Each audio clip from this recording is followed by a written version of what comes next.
ఉచిత IUI and IVF consultation కోసం సంప్రదించండి 29. నమస్తే రమగారు. నమస్తే జయ. రమగారు, చాలా మంది మీకు వాళ్ళ వ్యక్తిగత సమస్యలు ఉన్నప్పుడు మీతో పర్సనల్గా ఫోన్ కాల్లో మాట్లాడి ఆ సమస్యని నివృత్తి చేసుకొని మీ సలహా తీసుకుంటూ ఉంటారు కదా. వీటిలో ఫ్యామిలీ ఇష్యూసే ఎక్కువగా మీ దాకా వస్తూ ఉంటాయి కదా రమగారు. అపాయింట్మెంట్స్ బుక్ చేసుకొని మనం ఒక నెంబర్ ఇస్తూ ఉన్నాము అంటే అఫీషియల్గా అందరి ముందు మాట్లాడలేని విషయాన్ని పర్సనల్గా మీతో మాట్లాడి మీ సలహా సూచన తీసుకుని దాన్ని సరిదిద్దుకుంటున్నారు. ప్రతి నెల మనం చాలా కేసెస్ ఇలాంటి ఇష్యూస్ చూస్తూ ఉంటాం. ఆడపడుచుల నుంచి వచ్చే ఇష్యూస్, ఎందుకంటే నాకు కామెంట్స్లోనూ చూస్తూ ఉంటాను, మీరు హ్యాండిల్ చేసే ఇష్యూలు కూడా ఉన్నాయేమో బహుశా అనుకుంటాను. కొత్తగా పెళ్ళయి వచ్చిన అమ్మాయికి ఆడపడుచుతో ఇష్యూ, దీన్ని ఎలా హ్యాండిల్ చేయాలి, అసలు ఎలా ముందుకు వెళ్ళాలి, గొడవలు లేకుండా ఉండాలంటే ఏం చేయాలి, ఇలాంటి ప్రశ్నలు వస్తూ ఉంటాయండి. ఈ రోజుల్లో పిల్లలు లేటెస్ట్ పెళ్లిళ్ళైన పిల్లల్లో కొంచెం తక్కువే ఉన్నాయి జయ. ఫ్రెండ్లీగా ఉంటున్నారు. పాతకాలపు పద్ధతుల్లో అంటే ఇప్పుడు పెళ్ళై ఒక 15 ఏళ్ళు అయింది అని చెప్పారనుకో, వాళ్ళకి ఆడపడుచుల ఇష్యూస్ కనపడుతున్నాయి. ఈ 5-6 ఏళ్ల క్రితం 4-5 ఏళ్ల క్రితం పెళ్లిళ్ళైన వాళ్ళల్లో ఆడపడుచు ఇష్యూస్ నేను విన్నవి తక్కువే, కానీ ఉన్నాయి. అవి కూడా మనం చెప్పాలి, ప్రత్యేకంగానే ఉంటున్నాయి. సో ఇక్కడ పేర్లు మనం ప్రస్తావించట్లేదండి. జనరల్ గా అయితే ఏం చేయాలి, పర్సనల్ గా ఇష్యూ ఉన్న వాళ్ళు మీకు ఎట్లానో కాల్ చేస్తారు, మీరు పర్సనల్ గా మాట్లాడతారు. ఇందులో పేర్లకు ఏం చేయాలి, సార్వజనీయమైన సమస్య. ఎప్పుడు కూడా ఒక వైద్యుడు ఆపరేషన్ చేయించుకున్నట్ట కాలు మీద ఒక కాయ వచ్చింది, ఎంత నొప్పిగా ఉందోట, అన్ని కంతులు కోసాను, నాకంతంత నొప్పి ఏది లేదన్నట్టు. నీకు వస్తే గానీ నీకు నొప్పి తెలీదు, ఎవరిదైనా చేసేసే ఆ పడుకో ఏంటి కాసేపు ఏంటి ఏమవుతుంది అలా మాట్లాడతాం. మనకొస్తే ఆ నొప్పి తెలుస్తుంది, మనకు నొప్పి తెలుస్తుంది. కానీ ఆ నొప్పి తెలిసినా కూడా మళ్ళీ అవతల వాళ్ళ దగ్గరికి వెళ్ళేసరికల్లా అది నొప్పిగా భావించరు. ఇది ప్రత్యేకంగా ఆడవాళ్ళ స్పెషల్ క్వాలిటీ చేయాలి. మనం పురాతన కాలం నుంచి ఇప్పటికి మనం అదే జాతి వాళ్ళం అయినప్పటికీ నిష్కర్షగా మాట్లాడుకోవాల్సిందే ఇందులో. ఇది స్త్రీల ప్రత్యేకత. వీళ్ళకి ఎప్పటికీ నా కూతురు కోడలు ఒకటే అని అనిపించదు. అందులో నువ్వు నేను కూడా ఇది కాదు చేయ. పెద్దవాళ్ళు అయ్యే కొందికి ఏ పని చేయని తన కూతురు, ఏ బాధ్యత లేని తన కూతురు తనకు ఓకే. తప్పు కాదు, తప్పో ఒప్పో ఓకే, నా కూతురు కాబట్టి నేను యాక్సెప్ట్ చేసి ఉంచుకుంటా. దాన్ని ఏమన్నది వెందు. కోడలు మాత్రం గీతలు దాటకూడదు, వినేయాలి, మాట వినాలి. తన మొగుడు కొడుకు మాట వినాలి, తన మాట వినాలి, ఒద్దిగ్గా ఉండాలి, బుద్ధిగా ఉండాలి, డబ్బులు అతిగా ఖర్చు పెట్టకూడదు, పుట్టింటికి అతిగా వెళ్ళిపోకూడదు, ఎక్కడికి తన పర్మిషన్ లేకుండా ఏమీ చేయకూడదు, తన కనుసన్నల్లోనే ఉండాలి. అదే తన కూతురు అత్తవారింటికి వెళ్ళకపోయినా ఓకే, అత్తారింట్లో పని చేయకపోయినా ఓకే, మొగుడితో సరిగా ఉండకపోయినా ఓకే, మొగుడిని కాలు కింద కుక్కని చేసినా ఓకే, చేయాలని కూడా కోరుకుంటాడు. ఇదే పాయింట్ నా కోడల విషయంలో నేను ఎందుకు అనుకోను అని ఏ ఆడ మనిషి ఆలోచించదు. లోక సహజంగా అయిపోయింది కదా రమ్మగారు, చాలా లోక సహజంగా అయిపోయింది. మా పిల్ల అత్తారింటికి వెళ్ళదు, కోడలు మాత్రం మా ఇంట్లో పని చేయాలి. మా పిల్ల అత్తారింట్లో కష్టపడలేదు, దాన్ని వేరే కాపురం పెట్టాలి. కూతుర్ని తన ఇంటి దగ్గరే ఉంచుకోవాలి, తనతోటే ఉంచుకోవాలి, తనే చూసుకోవాలి, కూతురు పిల్లలకి తనే ఇంపార్టెంట్గా ఉండాలి. అలాగే కోడలికి ఏ పని చేయరు, వీళ్ళు ఏ హెల్ప్ చేయరు. కోడలు పుట్టింటికి వెళ్ళకూడదు, కోడలు రూపాయికి పుట్టింటికి తినకూడదు. ఎంతమంది ఉంటారో తెలుసా జయ ఇట్లా. కోడల్ని కూతుర్ని సమానంగా ఎప్పటికీ చూడలేం జయ, అది జరిగే పని కాదు. అలా ఎందుకంటే చెప్తా నేను, అది డిస్కషన్ కాదు కదా, ఇది నా మెయిన్ పాయింట్లు ఇవి. ఎప్పుడు కూడా మన కూతురు మనకి సొంతది, అది ఏం చేసినా మనకు అలవాటుగా ఉంటుంది. దీన్ని కరెక్షన్ చేయలేమని మనకు తెలుసు కాబట్టి కరెక్ట్ చెయ్యం, అంతే. అది ఈ బయట నుంచి వచ్చేసరికల్లా ఏమనిపిస్తుందంటే, ఈ అమ్మాయి మన ఇంట్లో ఉండడానికి వచ్చింది కాబట్టి మన మాట వినాలనిపిస్తుంది. ఇప్పుడు నేను అనేది ఏంటంటే, అత్తగారే అలా ఉండటం వల్ల ఈ ఆడపడుచులు ఈ పిల్లలిద్దరు ఎందుకు సఖ్యతగా ఉంటారు, అది కదా పాయింట్. ఇంకేముంటారు, ఆవిడకే ఆ ఫీలింగ్ లేనప్పుడు ఈ కొత్త పిల్లలు ఇద్దరు కలిసిమెలిసి ఒక వయసు ఉంటుంది ఇంచుమించుగా, వాళ్ళిద్దరు ఎక్కడ కలిసిమెలిసి ఉండగలుగుతారు? కలిసి ఉండరు. పైగా నీ వల్ల మా అన్నయ్య మాకు దూరం అయిపోయాడు అంటారు. నువ్వు ఎందుకు చేస్తారు పెళ్ళిళ్ళు, ఎందుకు చేసుకుంటారు? వాళ్ళిద్దరు కలిసి ఉండాలని కదా. మీ వాడికి ఒక తోడు ఉండాలి. వాడు నీకు చిన్నప్పుడు నీతో ఉన్నట్టుగానే ఎంతసేపు నీతోటే ఉంటే ఇక వాడు పెళ్ళంతో ఎప్పుడు స్పెండ్ చేస్తాడు? అప్పుడు పెళ్లి చేయకుండా ఉండాలి. మారిపోయాడంటారు, ఇదివరకు అట్లాగా స్పెండ్ చేయట్లేదంటారు, ఇదివరకు అట్లాగా మాకు అన్నీ నీకు కూడా కొనిపెట్టాలంటే పెళ్ళానికి ఏం కొనిపెడతాడు వాడు? ఎంతసేపు ఎప్పుడు నీకే కొనిపెడుతుంటే ఈ కట్ చేసుకోరు. అసలు కొన్ని ఇళ్లలో భార్యాభర్తలను ఒక చోట ఉండనివ్వకుండా చేసే ఆడపిల్లలను కూడా చూశాను నేను. ఎంత ఘోరం. ఉన్నారు అట్లాగే. మనం వీళ్ళకి పెళ్ళెందుకు చేసామని ఆలోచించరు. తల్లుల దగ్గర ఉంది కదా ఇది. తర్వాత రమ్మగారు వాళ్ళ పిల్లలకి ఈ అబ్బాయి ఎక్కువ ప్రయారిటీ ఇవ్వాలి, పూర్తిగా తనే చూసేసుకోవాలి, మావయ్యే ఆడపిల్లల పిల్లల్ని సమస్తము జరపాలి, అన్ని అన్ని జరగాలి. అతని పిల్లలు వస్తే వీళ్ళేం చూడరు. తుమ్మినా దగ్గినా కూడా మావికే, మళ్ళీ ఉన్న అత్తతో సంబంధం ఉండదు. సంబంధం ఉండదు. ఇలాంటి లక్షణాలు కనపడతాయి. ఇవన్నీ ఏంటంటే టేకెన్ గ్రాంటెడ్గా చేసుకోవటం ఒకటి, యాక్సెప్టెన్సీ లేకపోవటం రెండోది. తల్లి పెద్ద ఆవిడ ఉంది చూసావా, ఆవిడ సపోర్ట్ చేయటం. ఆవిడ ఆ తల్లులు పెద్దవాళ్ళు అయ్యాక నేను ఇలాగే బయట ఇంటి నుంచి వచ్చాను, నా పిల్ల ఇలాగే బయట ఇంటికి వెళ్ళింది, ఈ అమ్మాయి కూడా మన ఇంటికి అలాగే వచ్చింది, మనం కావాలని తెచ్చుకున్నాం, రేపు మన లైఫ్ ఇదే అన్న జ్ఞప్తి ఉండదు. ఆడపిల్లలకి విపరీతంగా ఇంపార్టెన్స్ ఇస్తారు. వాళ్ళకి వేరే ఇల్లు మారిపోతుంది. నేను ఇంకోటి కొత్తగా వింటుంటాను రమ్మగారు, ఏమన్నా మాకు అది ఏడ్చేస్తుంది, తల్లి అనేస్తా ఉంటదండి, ఏమనకూడదు, ఏడ్చేస్తుందని ఈవిడే ముందు హింట్ ఇచ్చేస్తుంది అనమాట. ఓహో ఏడవాలా అని తను తెలుసుకోవటం, ఏడ్చేసిద్దేమోనని అన్నయ్యో తమ్ముడో ఫీల్ అయిపోవటం, ఎప్పుడు ఊరుకోవటం. అవునవును. ఎంత మాట పడితే అంత మాట తను అనేయొచ్చు, కానీ ఆ అమ్మాయిని బాగా చూసుకోవాలని తల్లి ఎప్పుడు కొడుకు చెప్ప. అంతేగాని నువ్వు అన్నయ్యతో సరిగ్గా ఉండు అని చెప్పదు. ఈ అన్నయ్యతో వదినతో బాగుండు అని చెప్పని తల్లుల సంఖ్య విపరీతంగా ఉంది జయ. అవునండి. నువ్వు ఇట్లా బిహేవ్ చేస్తే ఎట్లా, ఇది తప్పు కదా, నువ్వు రేపొద్దున పెళ్లి చేసుకుని ఎట్లా అడ్జస్ట్ అవుతావు, ఇలా ఎందుకు బిహేవ్ చేస్తావు అని ఆడపిల్లల్ని కరెక్ట్ చేయరు. మన పిల్ల ఎలాంటి డ్రెస్ వేసుకున్నా ఓకే, దాని ఇష్టం, దాని ఆఫీసు. కోడలు మాత్రం ఒద్దిగ్గా ఉండాలి. మన పిల్ల మొగుడిని పేరు పెట్టి పిలుస్తుంది, కోడలు పేరు పెట్టి పిలవకూడదు. అవి కూడా నేను చెప్తున్నాక, మన అమ్మాయి మన ఇంట్లోనే ఉండాలి, మన కోడలు పుట్టింటికి వెళ్ళకూడదు. మన ఆడపిల్లలు ఎప్పుడు పండగలకి మన ఇంటికి వస్తారు, కోడలికి పుట్టిల్లు ఉండకూడదు. కోడలు కూడా వీళ్ళతో వాళ్ళు వస్తారు, నువ్వు వెళ్ళిపోతే ఇట్లా వదినతో సరదాగా ఉండాలనుకున్నావు అంటారట వాళ్ళు. వదినతో వాళ్ళు స్పెండ్ చేయడానికి అత్తారిల్లు వదిలి పుట్టింటికి వస్తారు.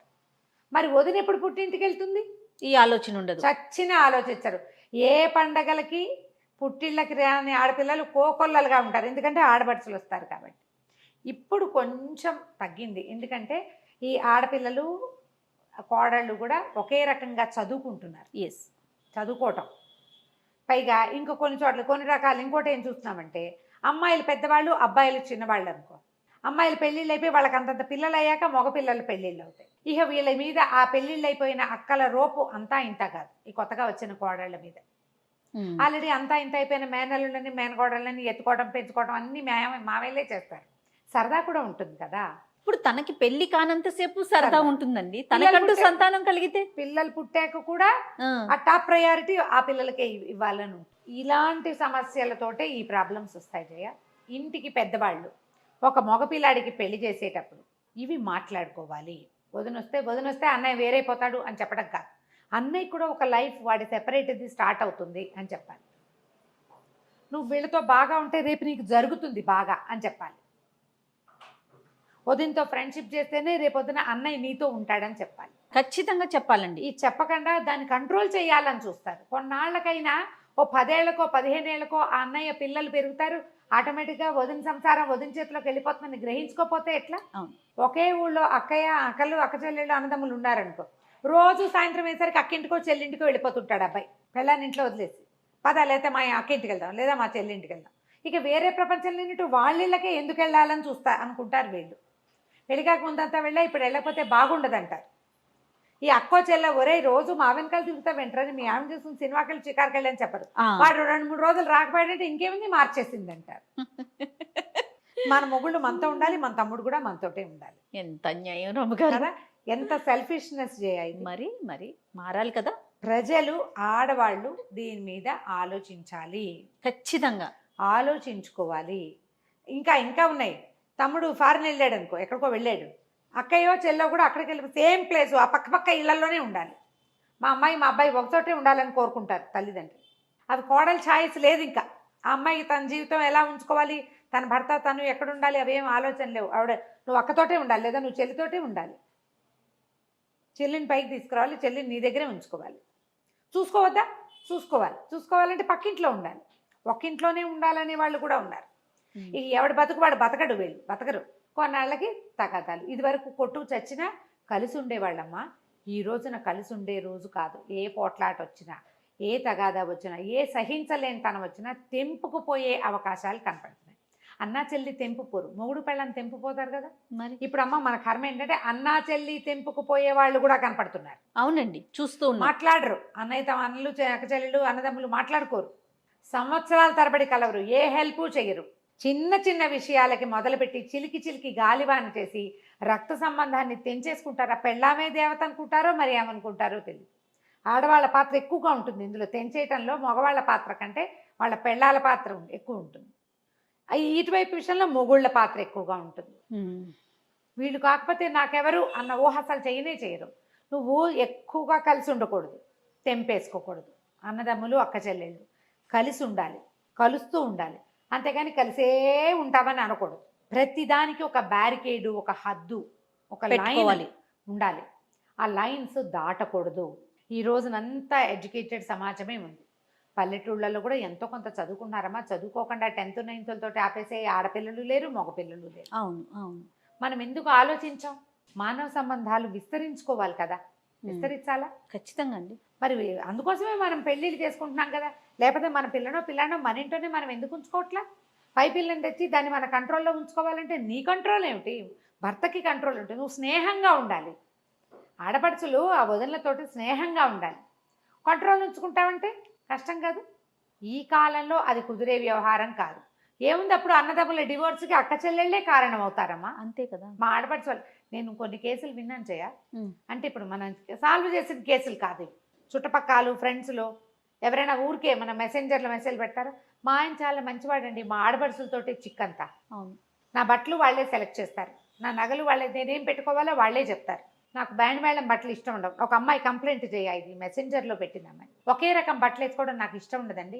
మా చెల్లి నేను ఒకే రకం బట్టలు ఏనాడు వేసుకోవాలి.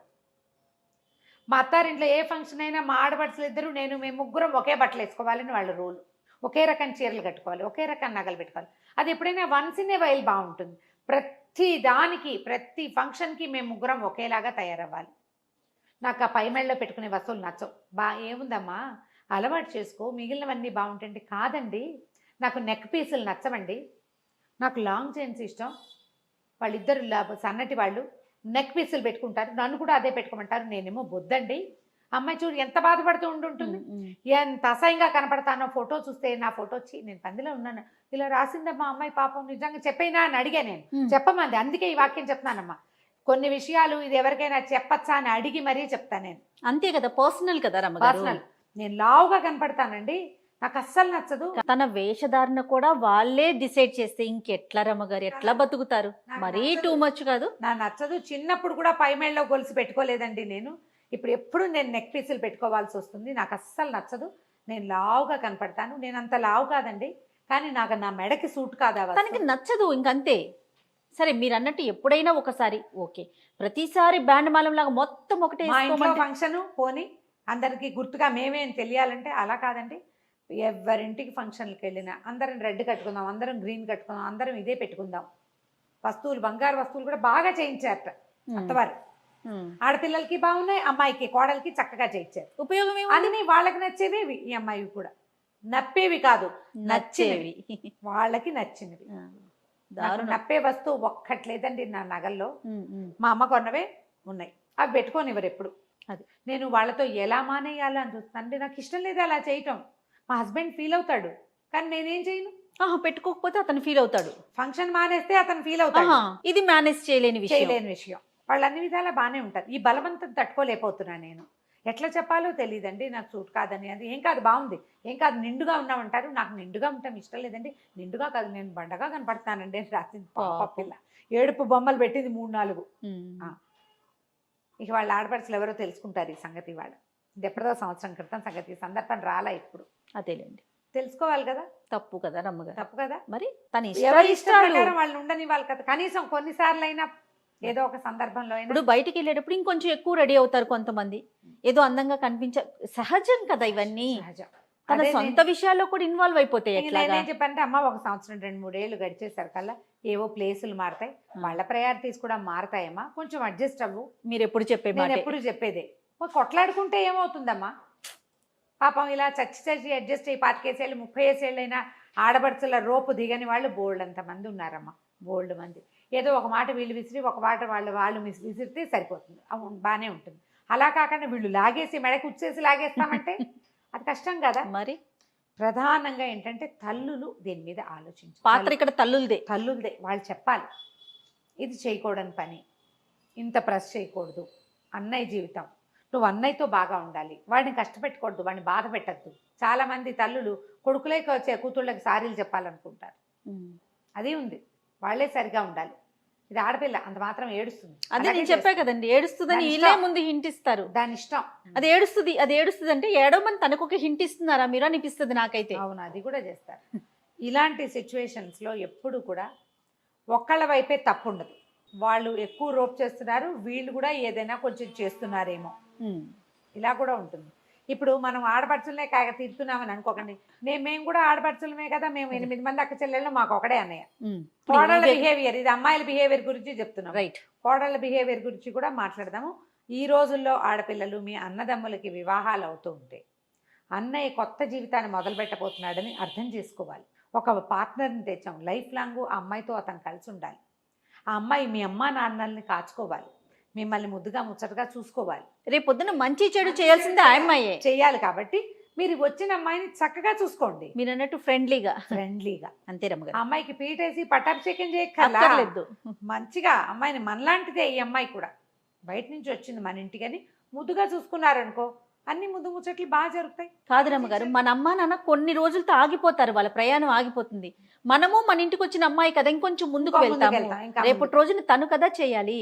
అన్నకి తమ్ముడుకు ప్రయారిటీ ఇస్తారు రమ్మగారు, ఆ ఉన్న అమ్మాయికి ప్రయారిటీ ఇవ్వరండి. ఇవ్వరు, అది పొరపాటు, తప్పు. అట్లా తన మనసులో అది పడిపోయింది అనుకోండి, తను దేనికి రియాక్ట్ కాలేకపోతుంది. రియాక్ట్ కాదు, మీతో ఫ్రెండ్లీగాను ఉండలేకపోతుంది. మానవ సంబంధాలు దెబ్బతినేసినాయి చూడు. అంతే కదా. దానివల్ల మీ పిల్లలు కూడా వాళ్ళ కజిన్స్ ని కోల్పోతారు. ఓకే రమ్మగారు, నమస్తే. నమస్తే.